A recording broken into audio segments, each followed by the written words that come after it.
Money is merely a representation of wealth, and the representation of wealth is the polar opposite of true wealth. This is why money itself is now losing its value in the world. Soon, money will be worth nothing, because US currency, as you know, is based on the concept of "in God we trust." However, there is no more trust in God, particularly not among governments that have become illegitimate in their authority as representatives of the divine power of love and goodness. As this system collapses, all representations of wealth that are based on the collective ego will also fall. The only true wealth is the presence of God. In ancient India, it was said that there were 16 types of wealth, and money was ranked as the absolute lowest. Yes, they had money in those days, but it was gold, not the kind of money we have today.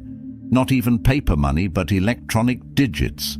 And even then, money was still considered the lowest form of wealth. The highest form of wealth, of course, was God realization. After that came things like reliable friendships, living in a beautiful environment in harmony with nature, good health, and a loving family. All of these forms of wealth are real wealth, but we have almost all lost them. Instead, we cling to money, the lowest and most phony form of wealth, because we have lost all the others. As we reclaim the other forms of wealth, starting with God consciousness, everything else will fall into place. We will be taken care of, and our need for monetary subsistence will diminish. Our lives will become simpler. I find it difficult at times to have that trust that I will be taken care of. I can say it to you consciously, but then I may walk out and feel, yeah, I understand.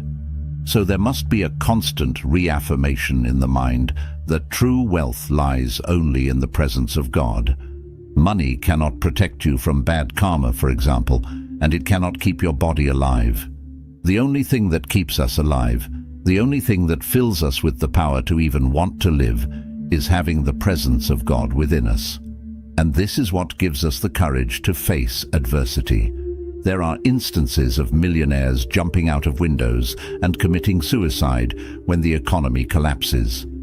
Even if they haven't lost all their money, merely losing a portion can be overwhelming for them, because their identity is so deeply intertwined with their bank balance.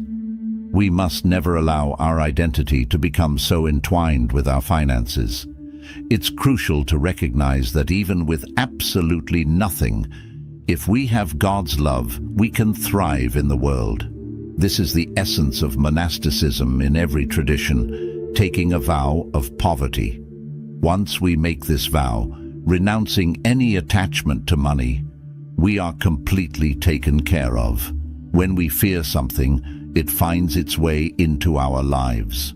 We must release our fear and let go of our attachment to money. And now, the entire world is being forced to learn this lesson.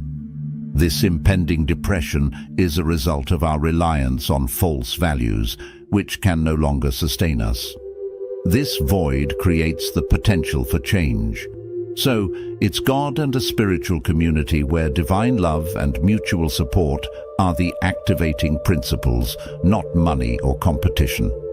This will be the world's guiding light as it crumbles, demonstrating that there is a path forward, a path paved not with money, but with love. Awareness, the ultimate goal of all inquiry, cannot exist beyond the process of investigation itself. Awareness is the very ground in which the very attempt to reach a destination arises and is perceived.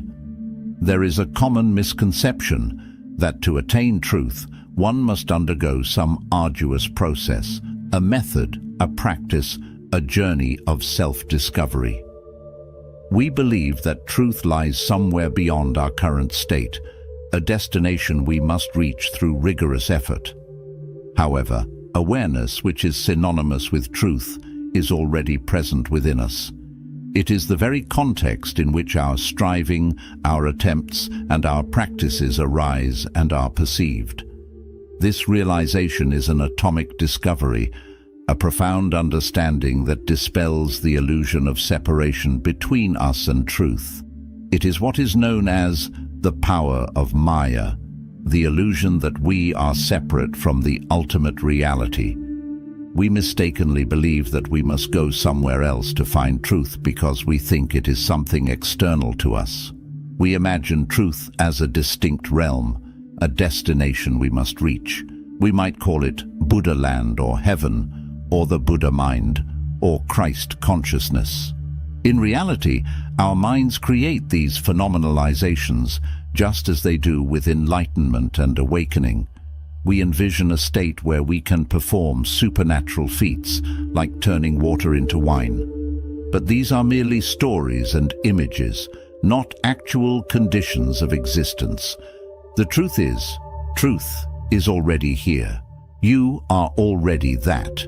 You simply haven't been taught to recognize your inherent perfection. You believe that perfection is something you must attain at some point in the future.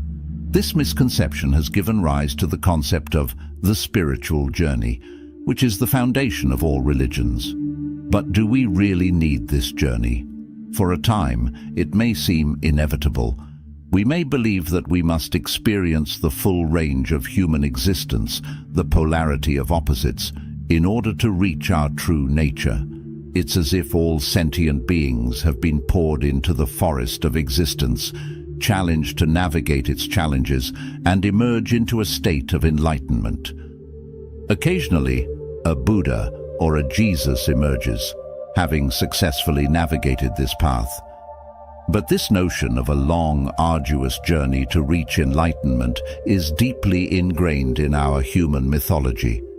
We believe that we must strive diligently, be strong enough, focus enough, detach enough, and be lucky enough to finally reach this elusive state. I am pointing you to something far simpler. Your true nature, the essence of who you are before and beyond the limitations of your personality. You are the witness of this entire play of existence, and you are already that.